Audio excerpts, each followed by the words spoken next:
liberation activist from New York. Dynamic panelist. It's going to be a wonderful time. Without further ado, Mr. Randolph Carr.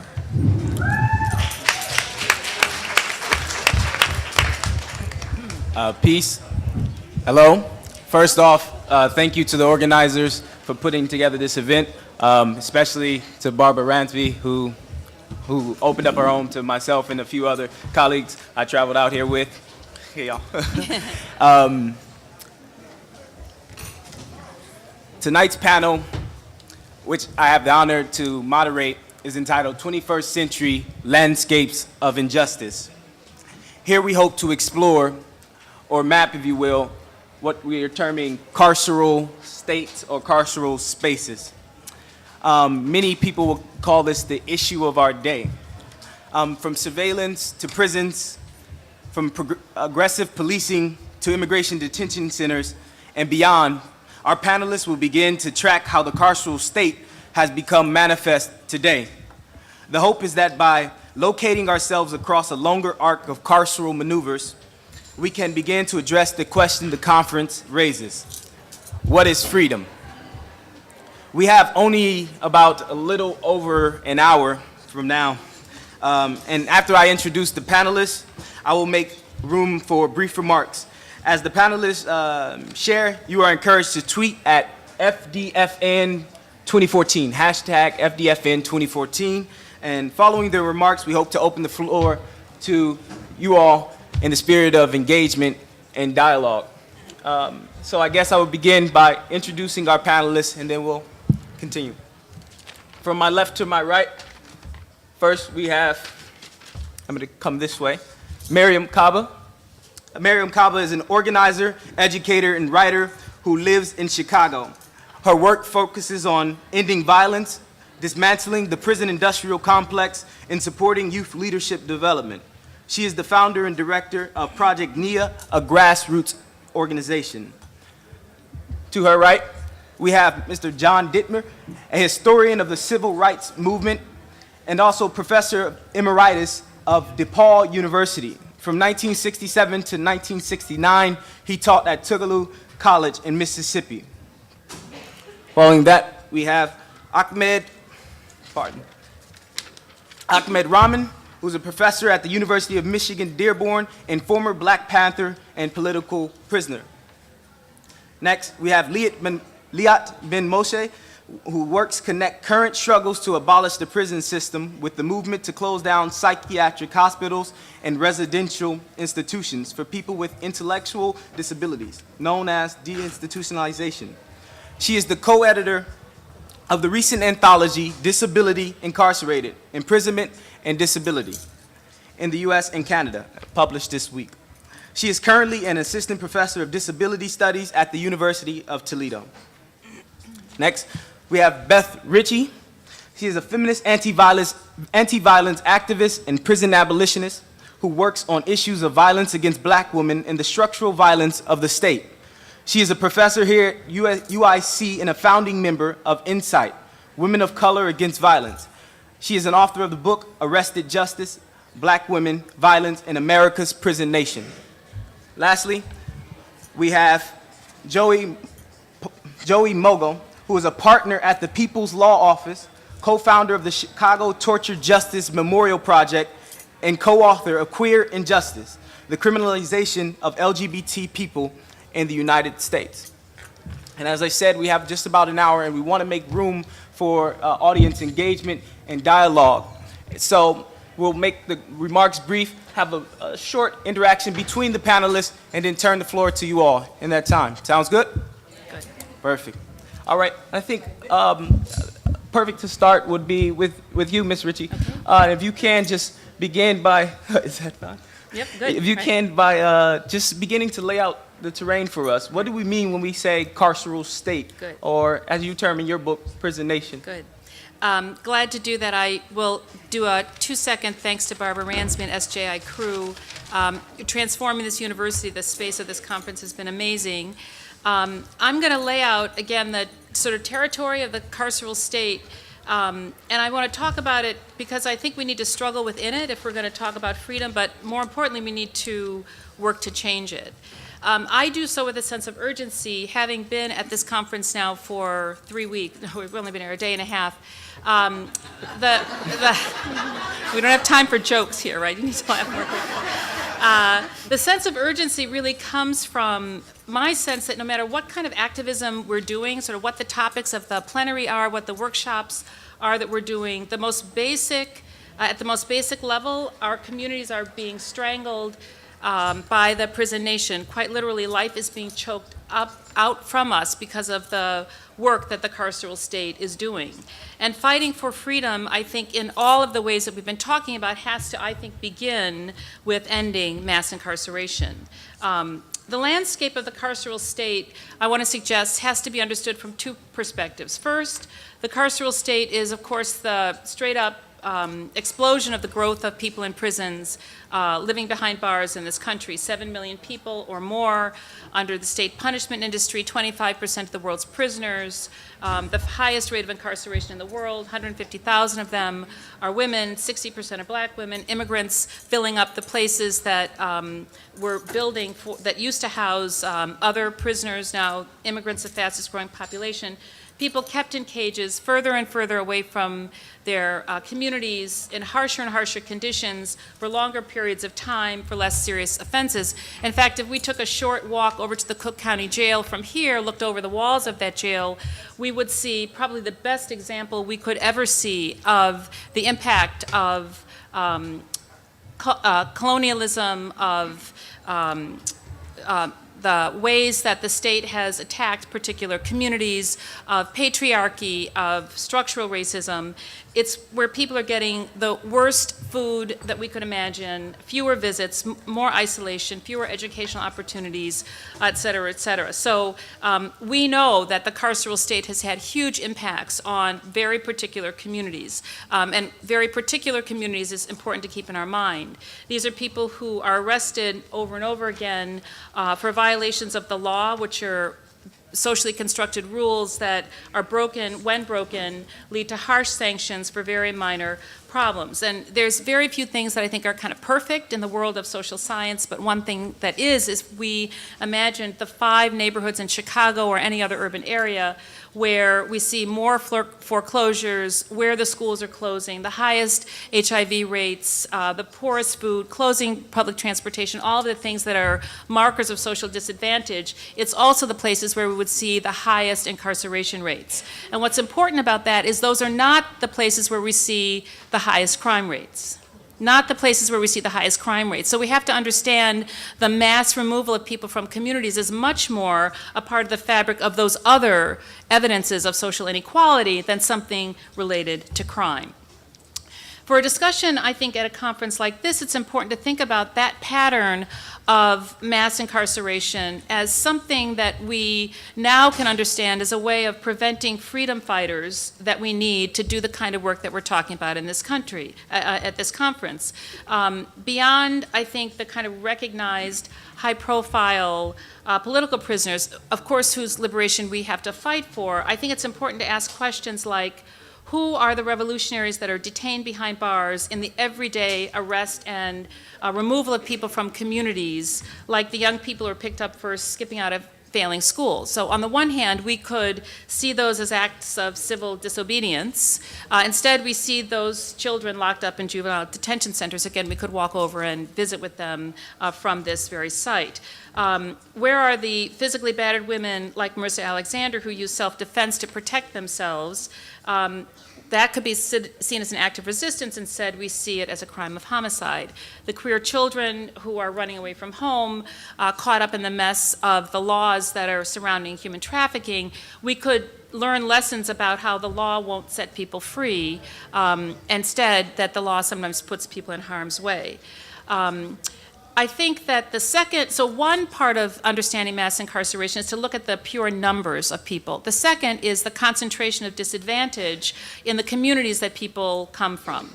There's sort of a layering that we see in understanding what our work is. And the reason I want to point to that layering is because in addition to decarceration, which sometimes becomes the freedom goal, we have to think about ways that we destroy the carceral state as it affects people outside the bars. Beyond the bars, there are ways that the carceral state is limiting our freedom, and I know that people on the panel will talk about this. I'm going to quickly just go through the way that I think the carceral state is set up and then respond to Lisa's note about time.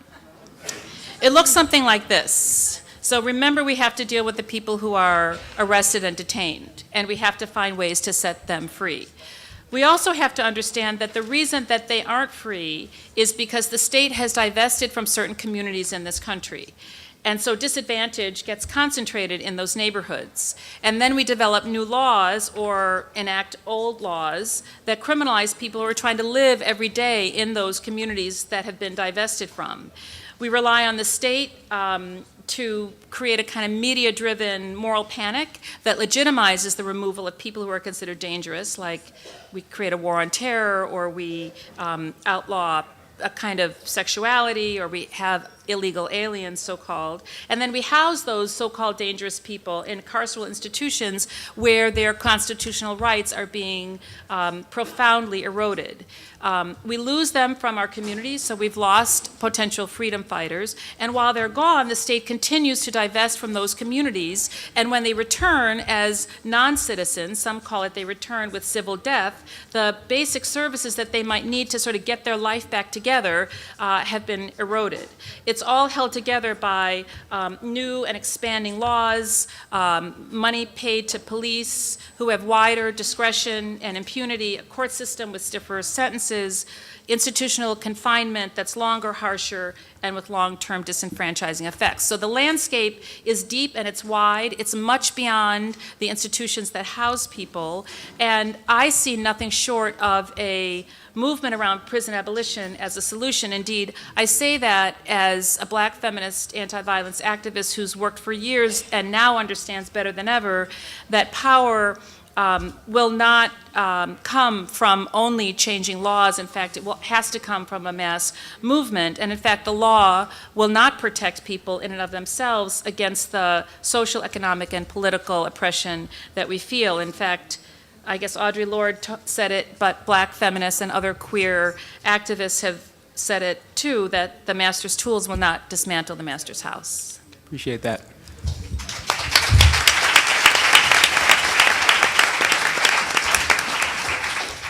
I think a big part of this morning's discussion was this idea of remembering and the stories that are actively erased or forgotten. So I want to take a moment to go back into history. As a historian, Mr. Dittmer, can you speak to some of the ways in which, like not talking about the carceral state as prisons, like surveillance now, how has the surveillance apparatus operated historically? Thank you. Good evening. It's been a long day, but a very good day, and thanks to Barbara and her crew for putting this wonderful conference together. Government surveillance has, of course, been in the news of late, but the National Security Agency, the NSA, is not the first example of intrusion into the lives of private American citizens. The Federal Bureau of Investigation comes quickly to mind, and the FBI's counterintelligence program, COINTELPRO, which was directed against subversives, including Martin Luther King, in the 50s and 60s. In my 5 minutes today, I'm going to speak briefly about the Mississippi State Sovereignty Commission, a spy and propaganda operation begun in 1955 in response to the Brown versus Board of Education decision. First of all, it should be noted that the Sovereignty Commission did not represent the biggest threat to the Mississippi movement.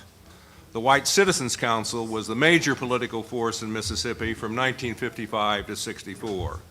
This uptown Ku Klux Klan imposed thought control in the closed society, dictated the racial policies of Governor Ross Barnett's administration, and waged an economic terror campaign against blacks who dared challenge Jim Crow.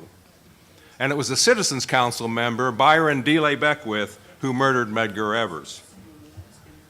But during this period, the Sovereignty Commission was, quote, the handmaiden of the Citizens Council, doing its dirty work behind the scenes and contributing hundreds of thousands of taxpayer dollars to the Citizens Council coffers.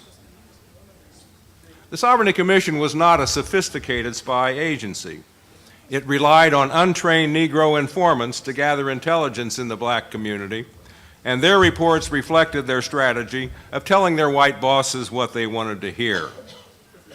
One historian concluded that, quote, most of the agency's investigative reports contained a large amount of mind-numbing information filled with a hodgepodge of baseless rumors, imputations, and bizarre details, revealing the hysterical state of Mississippi's thinking white leaders. But the image of the Sovereignty Commission as a dysfunctional organization of bumbling gumshoes is misleading, to say the least. Quickly, I'll note some of the Commission's activities during Freedom Summer, the event we are commemorating this week. Beginning in January of 1964, 3 white Sovereignty Commission agents made personal visits to the sheriffs in all 82 counties to, quote, acquaint them with the state laws and how they might be applied to the communists, sex perverts, oddballs, and do-gooders, i.e. the Freedom Summer volunteers. The commission then placed several black informants inside the Jackson office of COFO, the Council of Federated Organizations, the umbrella agency representing all the civil rights groups operating in Mississippi. These informants reported on all the planning going on at the movement headquarters. There were spies present at the Freedom Summer orientation sessions in Oxford, Ohio, and they accompanied the volunteers as they traveled down to Mississippi. Most specifically, the Sovereignty Commission had been keeping track of Corps workers Mickey and Rita Schwerner since their arrival in the state in early 1964. Agents communicated their findings, including a physical description of Mickey Schwerner, his birthday, address, and phone number, the make and model of his car, and his license tag number to the members of the Meridian Police Department. One officer in that department was the brother of Klansman Wayne Roberts, one of the men who murdered the 3 workers. Later, a Klansman turned FBI informant stated that the Sovereignty Commission, quote, gathered intelligence that was passed on to the Ku Klux Klan and used against civil rights workers. So although the Sovereignty Commission probably did not plan the execution of the 3 civil rights workers in Neshoba County, it certainly created the atmosphere that encouraged the Klansmen to resort to murder. The Sovereignty Commission then was complicit in a range of crimes across the state, giving state sanction to the reign of terror that had lasted for over a decade in the Magnolia State. I don't have time to get into the Sovereignty Commission's other misdeeds, such as rigging the jury that tried the man who shot Medgar Evers, or creating the climate that railroaded Clyde Kennard into jail and an early death. Kennard's crime, by the way, was trying to gain admission to the University of Southern Mississippi in the late 1950s. Finally, what does all this have to say to us today? Although it never possessed the equipment to bug a meeting or even supplied its agents with cameras, the Sovereignty Commission was successful in invading the privacy of thousands of private citizens in the 1950s and 60s, revealing movement plans and strategy, and encouraging the men who beat, jailed, and even murdered citizens attempting to exercise their First Amendment rights in Mississippi. Forget about the NSA for a minute. Given the advances in technology since the 60s, imagine what a government agency in any city or state can do in this era whenever activists gather to work for social change. It gives one pause. Thank you. Thank you.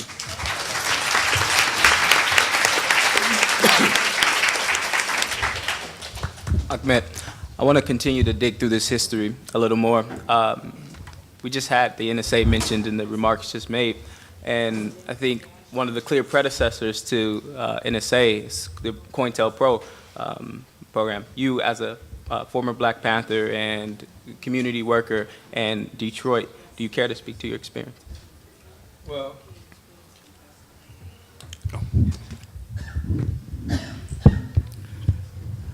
yes, I'm glad to speak about that. I was writing a book about the history of the Black Panther Party in Michigan and my own experience with COINTELPRO and the 21 years I was in prison. But about 10 years ago, an attorney told me that the main informer in Detroit, the main government agent, had given him a 5-hour interview on tape. And I've been begging him for 10 years to let me listen to that interview. Why'd you tell me about it? And I can't hear it.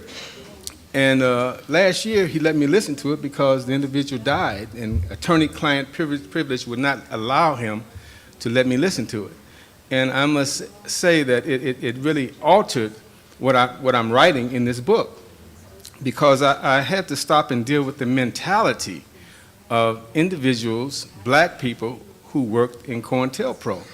I had to deal with how do you fix your mind to do that.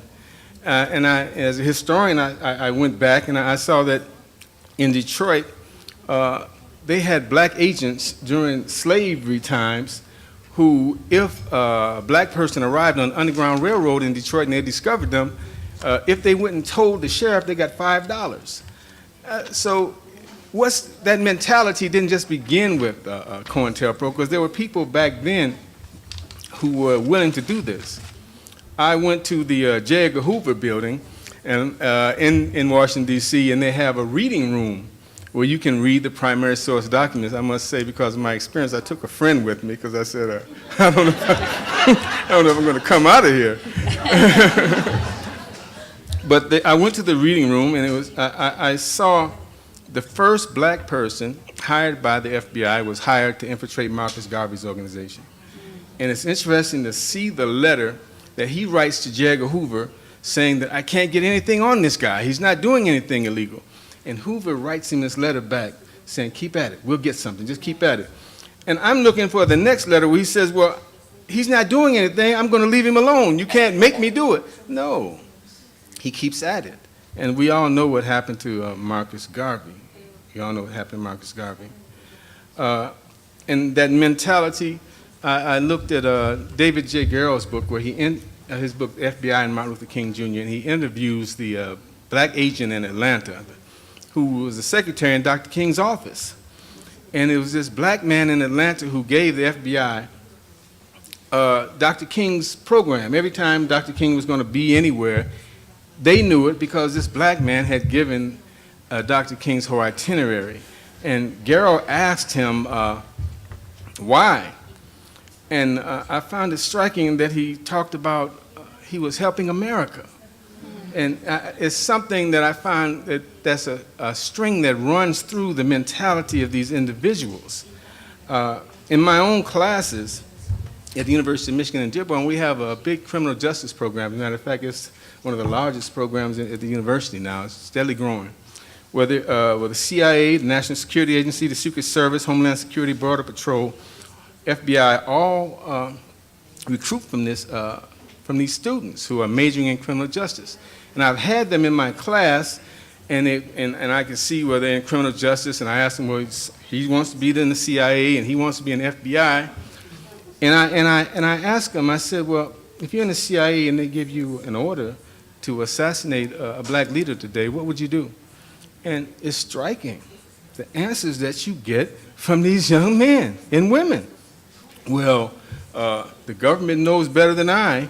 You know, if Jesse Jackson is doing something wrong, and the government says he should be killed, then I guess that's what I got to do. I'm in there.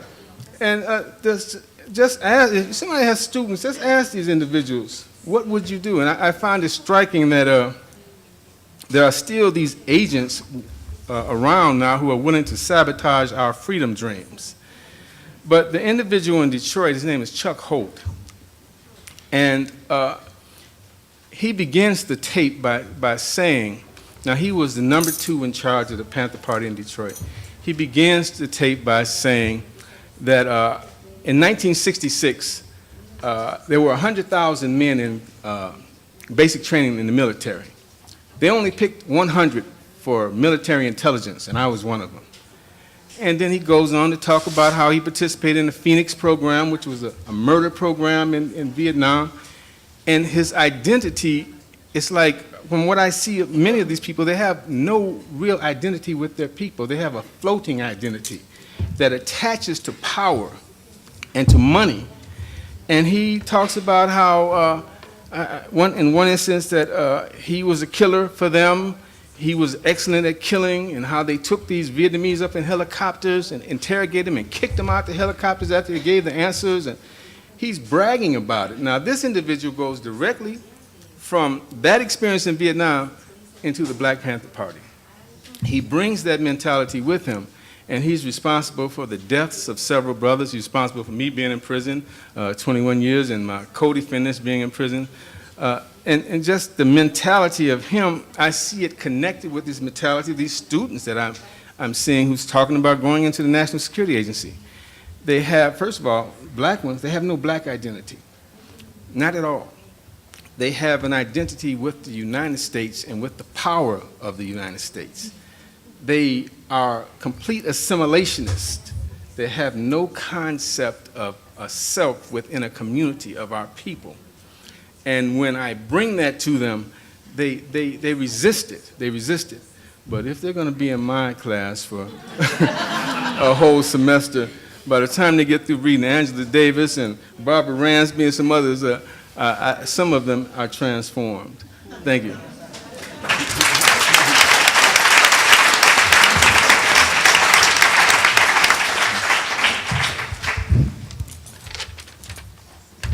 So, Leah, Beth began by starting to define the carceral state for us. One of those things was the explosion of prisons, and another of those things was the concentration of disadvantage. Since there's a little more to this idea of the carceral state, do you care to expand?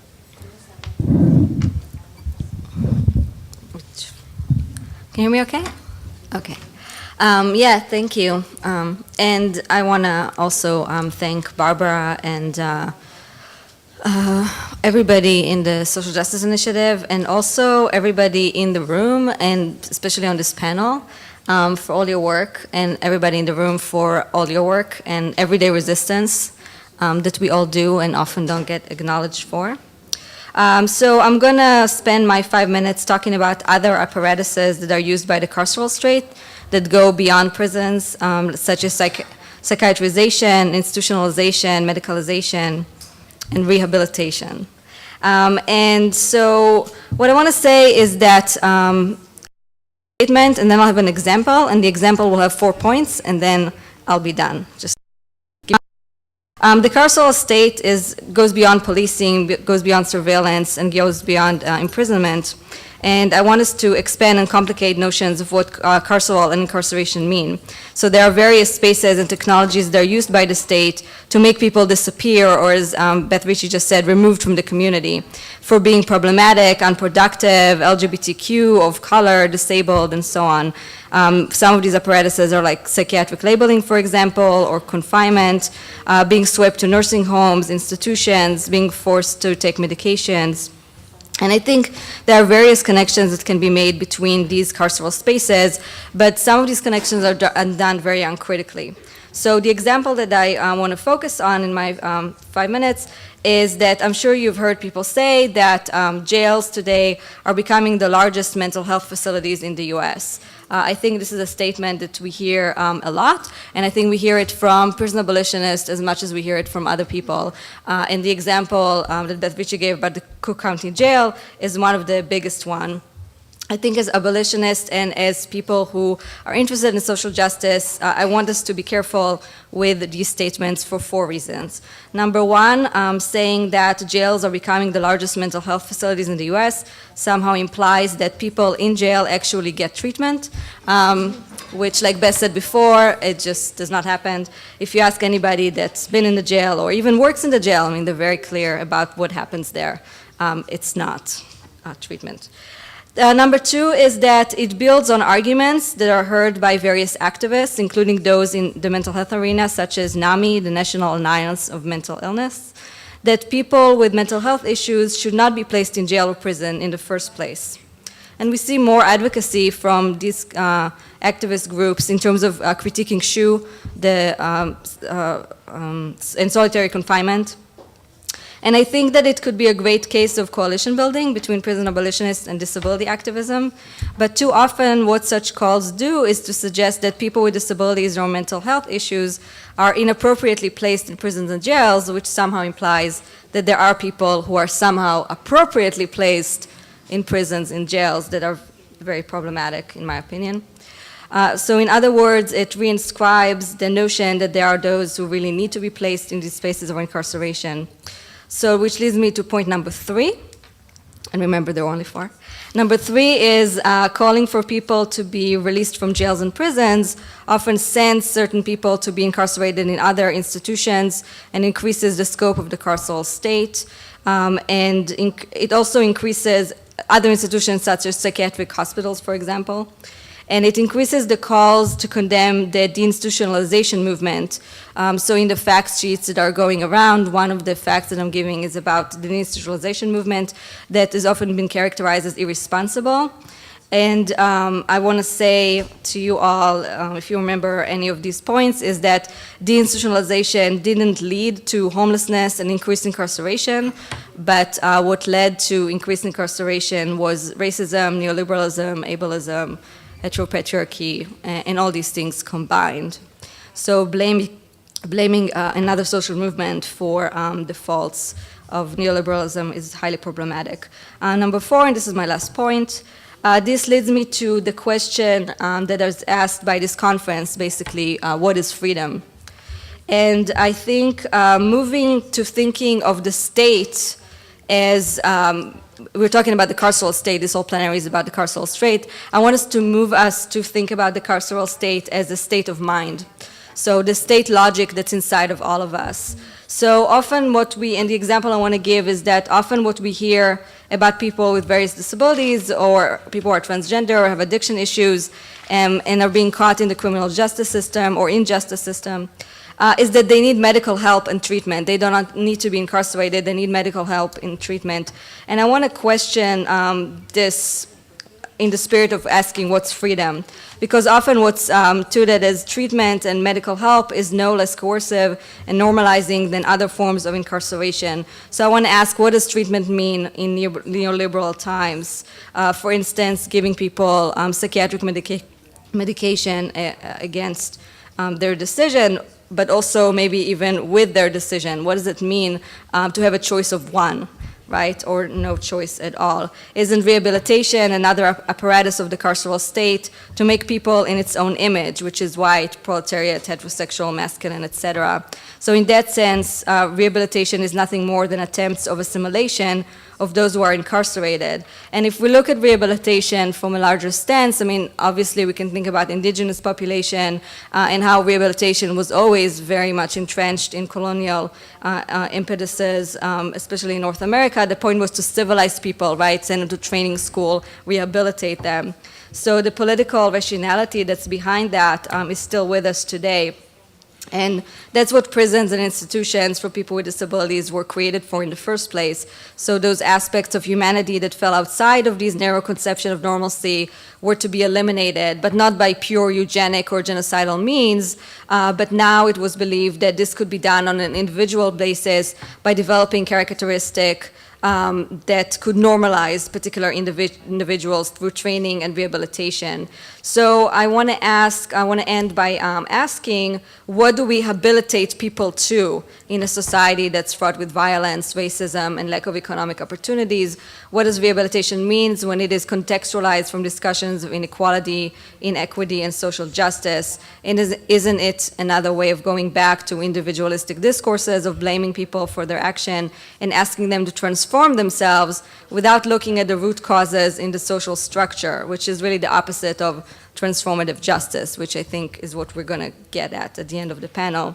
So I think, again, to end, that there seems to be a growing understanding that rehabilitation in cages is not something we can do. I think as abolitionists, I think we're already at that point where we say rehabilitation could never happen in prison. But I think we also need to question whether rehabilitation is something that could happen anywhere and should happen anywhere. And is that really the panacea that's beyond the carceral state, or is it a part of the carceral state? Thank you.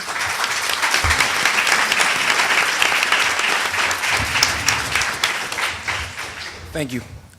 I think we've done a good job at trying to define and remember the histories involved in this idea of the carceral state. But to me, that seems only critically important insofar as it informs our responses. Joey, do you care to begin telling us some of your work in the legal field and how you responded, and perhaps talking to some of its limits or its effectiveness as well? Well, first off, let me say I'm so grateful and thankful to Barbara Ransby and SJI for asking me to be on this panel and for putting together such an amazing conference. I'm quite intimidated to be here today amongst so many people who I consider to be my sheros, my heroes, and my queeros.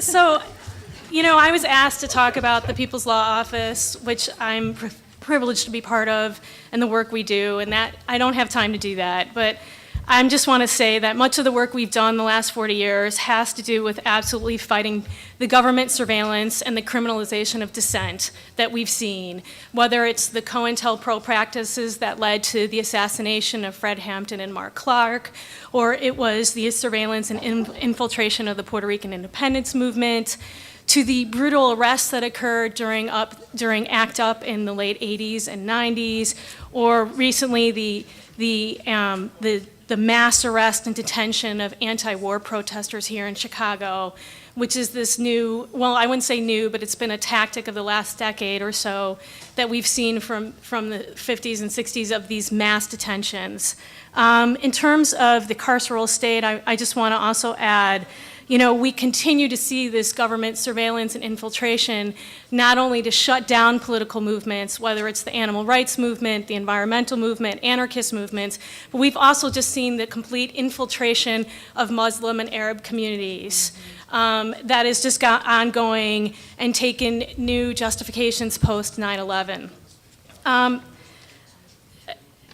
don't have time, but I also want to say, you know, we're living in this time, and particularly as a queer, I keep hearing about how this is the civil rights movement for the gay community, and you know, our last legal barrier is freedom to marry, and you know, that is not our last legal barrier whatsoever, and the freedom to marry will not impact the disproportionate number of LGBTQ folks of color who are gender nonconforming, who we continually to see profiled for sex work or other sex-related crimes, who we see arrested and who are incarcerated and subjected to just phenomenal levels of sexual violence within our carceral institutions.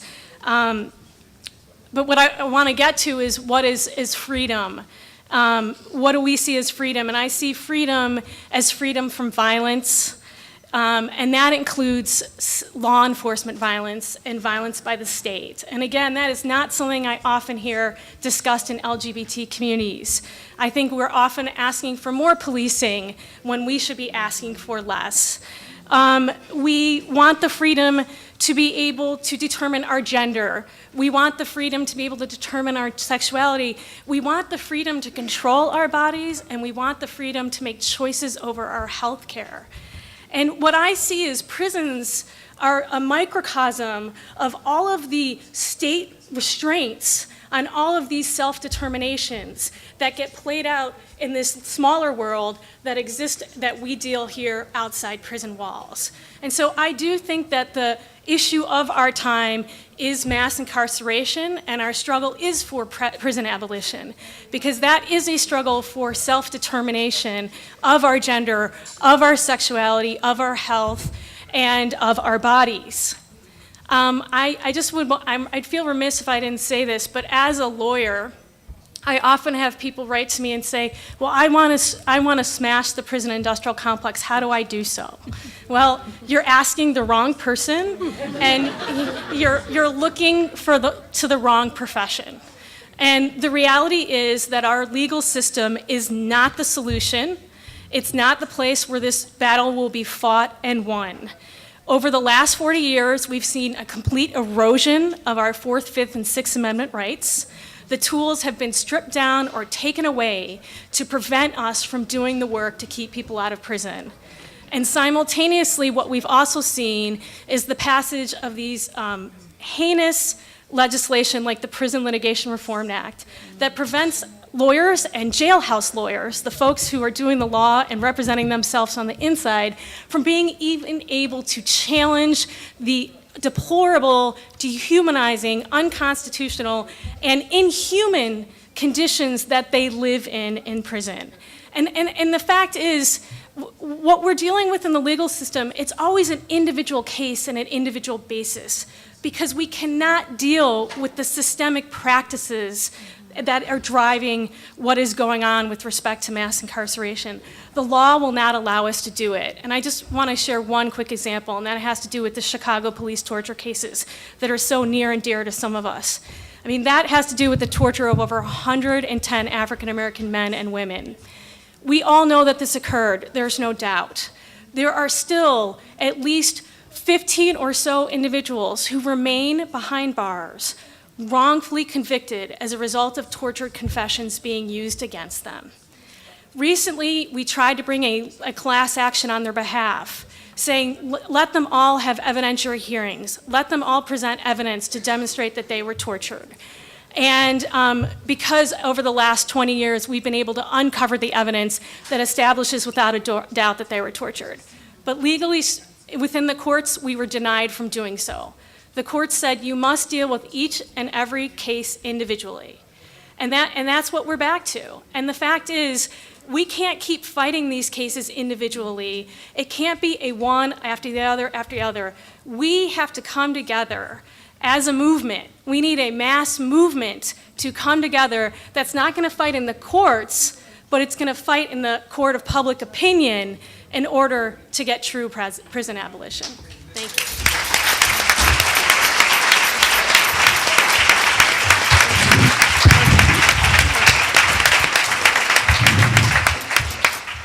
Miriam, continuing this line of thought about our responses to the prison industrial complex, how we go about smashing it, what are some strategies you employ in your work?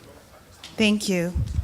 So everybody's thanked Barbara and everybody here, and yes to thanking Barbara for just a lot of things, for being a touchstone and for, just making all of us feel as though we're important people just on a day-to-day basis. So grateful for that. Grateful that you all stayed. My thought was, and I think I'm losing money, that we would have 2 people here. So this is really much more than 2 people. So thank you for that. So we're in the era of what I think is actually mass criminalization, not merely mass incarceration. And I think that's an important distinction, because while it's important, I think, in our work to center the prison, our resistance has to be much broader. And there are systemic and structural issues that require a broad level of action in our communities. And this means that we have to invest in both individuals and in communities to ensure that everyone has housing and health care and education and employment and is free from violence. And so if you're doing work in those areas, you're engaged in abolition work and abolitionist work. And I think that's very important for folks to understand. What we know is that criminalization doesn't ensure safety. And so real community safety means that everyone has access to the things that I mentioned: housing and food and employment and education and freedom from violence. And these things are definitely not created by increasing criminalization. So we need to think about and consider transformative changes and investing resources in our communities. And so we can all do that. We can all help in doing that. And we can all help to build communities that are based on gender, racial, economic justice, and we can all work together towards long-term abolition of prisons and an end to the prison industrial complex, which is different than just focusing on prisons. I like the fact that we've been talking about the relationship and intersections between surveillance and prisons and policing, because all those things work together to think about how the carceral state operates. But if you think about the carceral state in this day and age, you're also thinking about the questions on your college applications, about whether you've been arrested or not. You're also thinking about the child welfare system policing and punishing people. You're also thinking about all of the kind of different ways that, welfare recipients are being drug tested. So the notion of incarceration in some ways is really limiting the possibilities of what we need to be fighting for and fighting against, right? It's much broader than those spaces that we're thinking about in terms of prison and incarceration. So Critical Resistance, an abolitionist grassroots national organization, offers a framework for ending the prison industrial complex, which is centered on 3 approaches: dismantling, changing, and building. And we are doing all 3 in Illinois. And I also know we're doing all 3 in other places. And so I want to talk about all 3 of these kinds of places where we need to be working. You're thinking about dismantling. You need to stop calling the police. You need to stop calling the police on young people who are playing in your alleys, on weird, strange people that you think are doing weird, strange things. You need to stop calling the cops. This is super important, right? Because everything in our culture is geared towards calling the police. And we know that usually when you do that, it actually makes things worse. And so we work here in Chicago on a project called Chain Reaction, which is intended to be a youth storytelling project, youth-led and youth-driven, to use those stories in our communities to show community members what the ripple effect of their calling the police has been on the lives of young people in their own communities, right?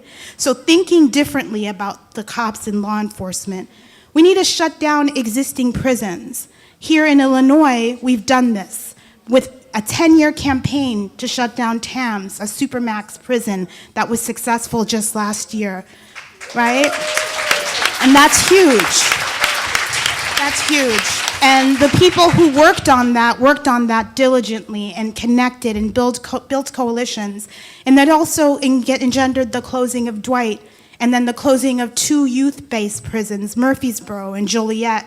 Our challenge is and will be to keep those places closed, right? Because all of the stuff doesn't just end when you end it. It just keeps changing in terms of where it ends up going. And people will come back another year and ask for another prison to be opened. So we have to prevent the expansion and building of new prisons. And we've done that here in Illinois by preventing ICE opening immigrant detention centers in Crete and Joliet, preventing the expansion and building of a new jail in Champaign, Illinois.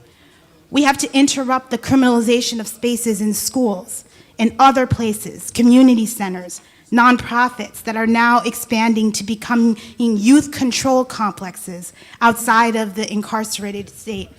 We also have to be able to distinguish between what Ruthie Gilmore has called reformist reforms and non-reformist reforms. We need more non-reformist reforms, and we need to abolish reformist reforms. We need to change our language and stop using terms like ex-offenders and start thinking about returning citizens. We need to think about mass criminalization rather than mass incarceration. We need to reject the idea that everyone who uses drugs is an addict and therefore needs treatment. This is creating a new containment industry that has extended the reach of the PIC. We need to build, educate ourselves. Intellectual work and analysis are important. We need to actively imagine a world without prisons and criminalization. We need to think about what actually generates safety in our communities. We need to create alternatives to policing, surveillance, and imprisonment. We need to recognize that that takes time. But we know how to do this. We know how to do this because, as Danielle Sarad has said, and she's a young person, a woman who runs Common Justice out of New York, that the biggest and most successful alternative to incarceration program in the United States is whiteness. We know how to keep white people out of prison, and therefore we know how to keep other people out of prison too.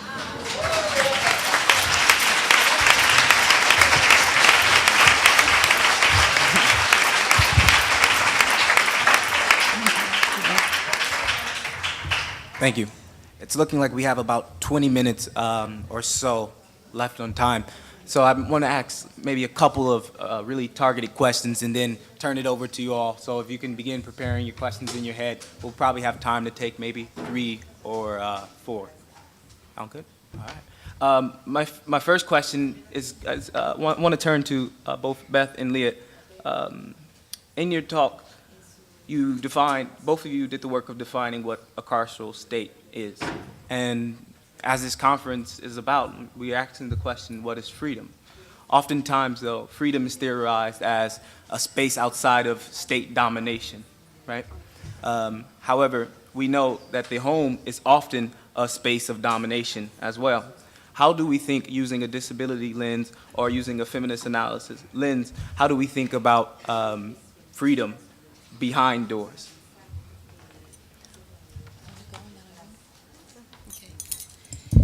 Well, thanks for asking that question, because one of the things I try to do in my work is try to link the ways that the people are confined in total institutions and the ways that the state supports that. And so I would say, in some instances, a home is a prison. A prison's obviously a prison. Borders and walls that divide countries and people have a sort of metaphorical, not even always metaphorical, but actual prison. And violence is what's common about keeping those systems and structures in place. And so when I talk, for example, or work with or advocate for, listen to, learn from women who are trapped in homes, and they talk about arbitrary uses of authority, total control of movement, isolation, your reality gets skewed because the person in power controls what, I mean, that is a perfect description both of a prison and of a violent home, and it's what happens to people who are contained within borders. I think what's important about that is that we figure out ways to both make those linkages, but also talk about dismantling those, resisting those, changing those structures using the same kind of language. And we have language about that in terms of prison abolition. We don't talk in anti-violence work, especially feminist anti-violence work, very much about abolition around women who are caught, trapped, incarcerated in their own homes. So for me, I learned from the prison abolition work to reframe, reorient my work against gender violence. And indeed, the frame of abolition is one that I think will bring more opportunities for freedom than what we do instead, Joey, right? Which is call law enforcement, bring the law to try to set people free. I think it's going to take something much broader and much more radical than that. So don't call the police, that's right. Thank you. That's a great question. I'm not sure I have a response, except two quick things. One is, in prison abolition, I think we don't always talk about what we mean by abolition. And one of the people that talked about it very earlier on, Thomas Mathiasson, who actually is the one that coined the non-reformist reforms that Marian Kaba was referencing, and he talked about abolition as the unfinished. And he said abolition is the unfinished, it's not, it's what not is yet existing, basically. And so I think that the idea that I'm hearing in this conference, maybe less, but in other spaces, is people demand answers, right? And they call me and they call, all of us kind of on the panel probably to say, but what do we do? Tell us, what to do. And that's actually completely the antithetical approach to abolition. Abolition is kind of a trial and error thing. It's something that's not here. It's something we build together based on what the needs are.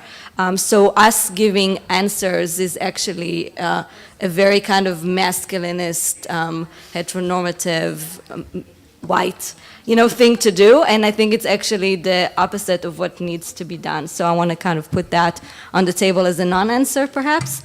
Freedom is, let's define it. And I think we already are, as movements, doing that all the time.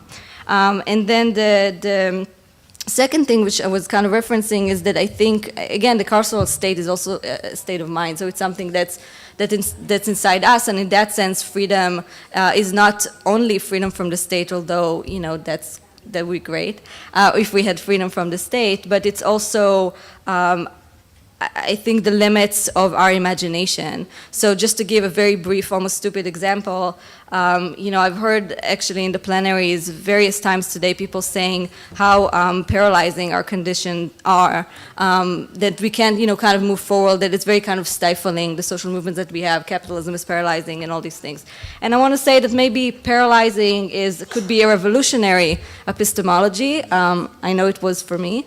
And so maybe the kind of radical imagination that we need is to, again, not kind of pit movements and identities against each other. And I think that talking about those issues as something that's also inside of us that we need to unpack.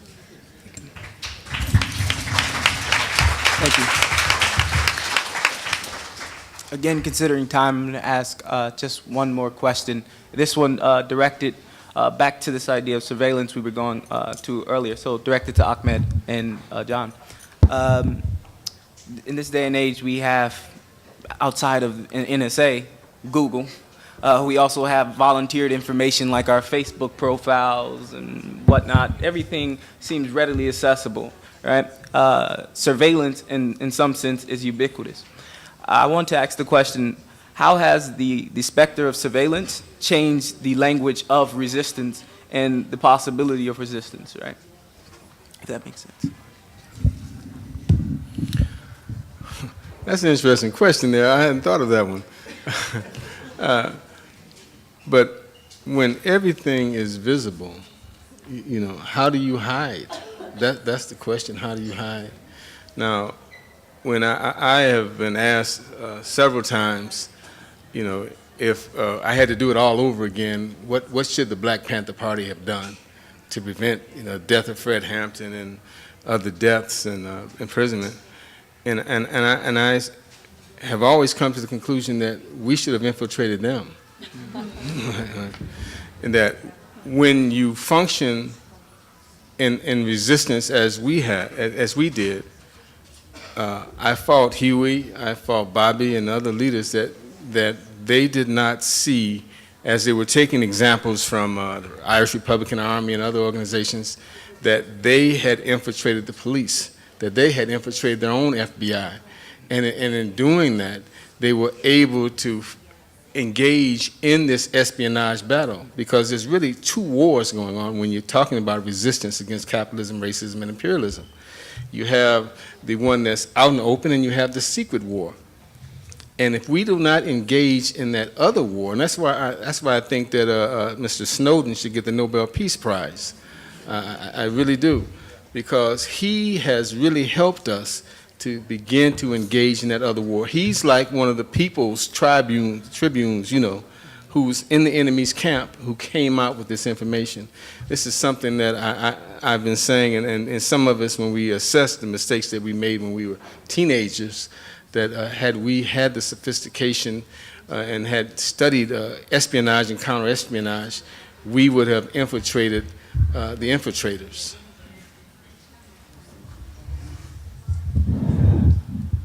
Yeah, the whole question of social media and its impact is one that I think is staggering in all its implications. But what has really interested and depressed me is the extent to which the American people seem to be willing to give up their freedom. Mm-hmm. In many, many cases. I mean, the idea that if you took a poll, a majority of people would say that Snowden was a traitor to his country. It really gives you pause about what we are willing to accept in the name of national security, and of course makes the problem of the difficulty in organizing much more complex. Thank you. As I said before, we want to turn it over to the audience for engagement and dialogue towards us. There should be mics going around. I'm not sure where they are at the moment, but if you just raise your hand, perhaps we can get a stack of 2 or 3, let the panelists answer, and see if we have time to continue after those 2 or 3. So, we have 1, 2, and 3. Hi, I thought this was a very good panel. I wanted to begin by saying that. And I was thinking as you were talking that most of you were speaking within the context of the carceral state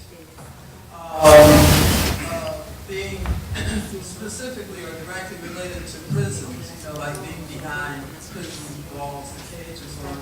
But it struck me while you were speaking that the carceral state has really expanded so far beyond that, that, you know, many of us feel as if we're in prison without being behind prison walls. I thought about the case of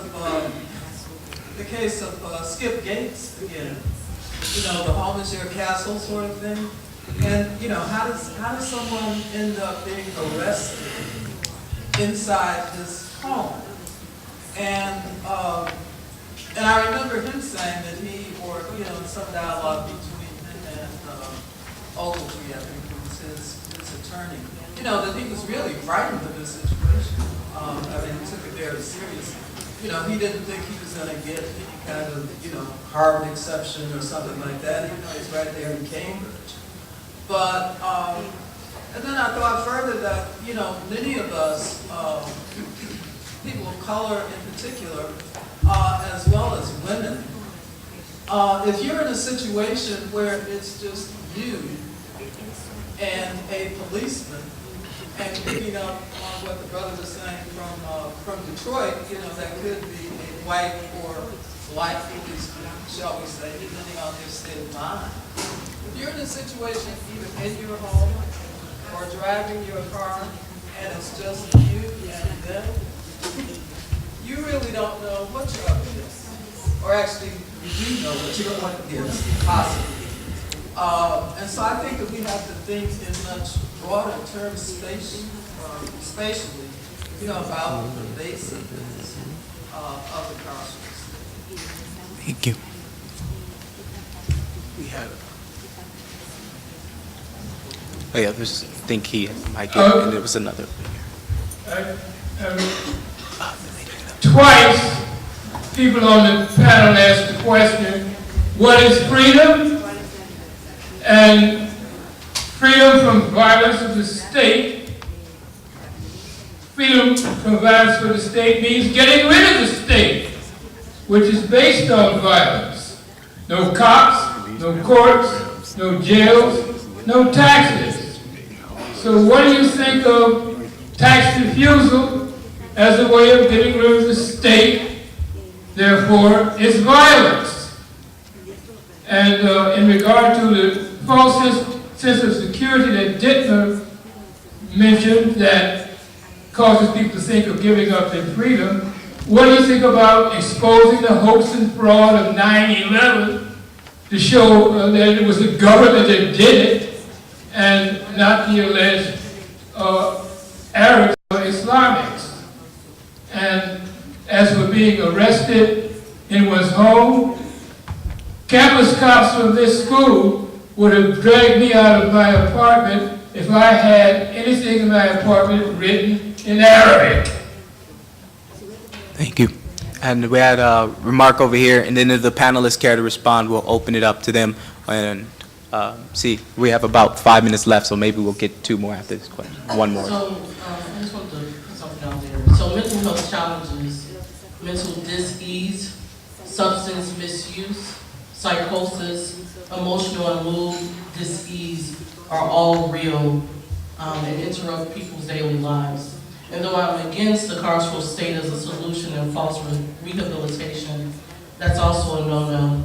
As a therapist, what spaces are there for those who need support and help with their mental health challenges that exceed outpatient services, who would have been traditionally placed in or gone to psych units, hospitalization, or jail? So I think there were 2 comments and 1 question. Does any of the panelists wish to answer that, and then we can.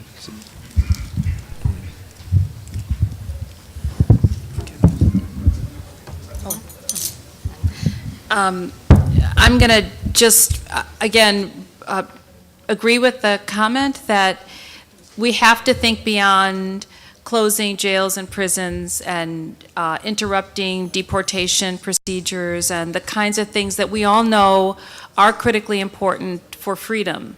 But we will still, what we'll see is a migration of the apparatus of the carceral state to other sites. That's what we've seen if we only focus on those buildings or those people who have the authority now, legitimate authority, to incarcerate sort of our minds and our bodies and our communities. And so, indeed, it is important to watch for the sort of slippery migration of the carceral state and its apparatus to other places like schools, like welfare offices, like parks, like requirements for applications to universities, et cetera. I think we have to be careful of that. And if we're not careful of that, then what we'll see is sort of pop-up freedom where some people feel a little freer for what they don't have to face anymore, which is not true freedom, right? That's just a moment of liberation because they're not the ones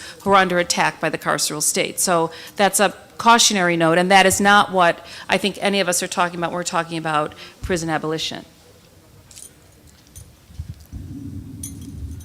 I'm going to answer the last question about mental health alternatives by maybe answering all the questions together, except the 9/11. I don't know, maybe. So I think that the kind of the best alternative is to rethink freedom in the sense of, for instance, freedom could mean interdependence. I mean, this really comes from the understanding of both kind of mental health movements, psychiatric survivors, and disability movements, disability justice movements, to say this whole kind of individualistic model of treatment and of psychiatrization, psychologization, medicalization really doesn't work.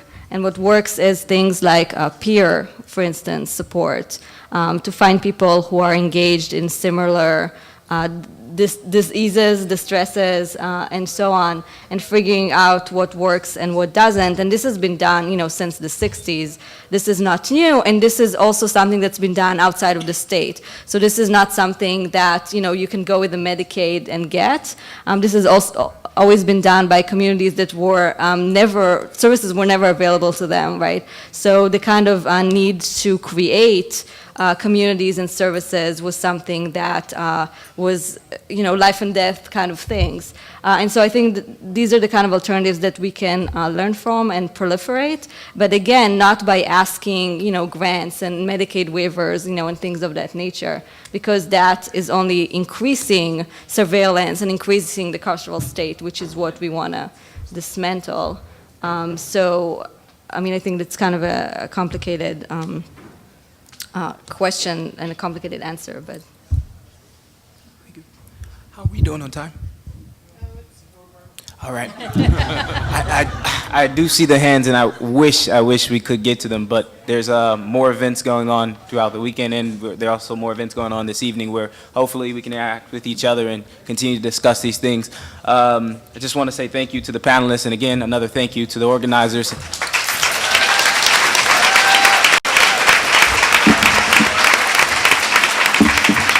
And a big thank you to you all.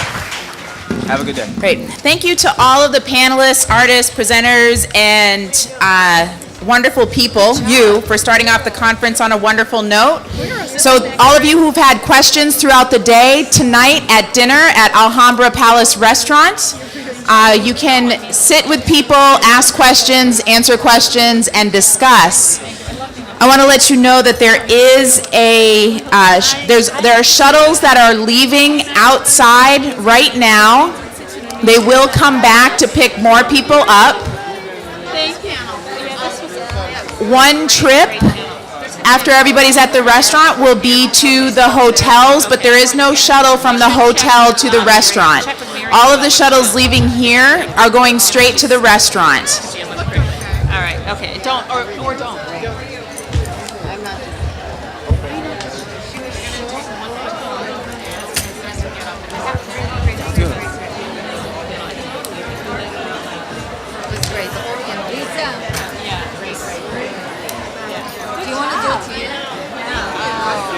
after dinner, the shuttles will start to take people home. But we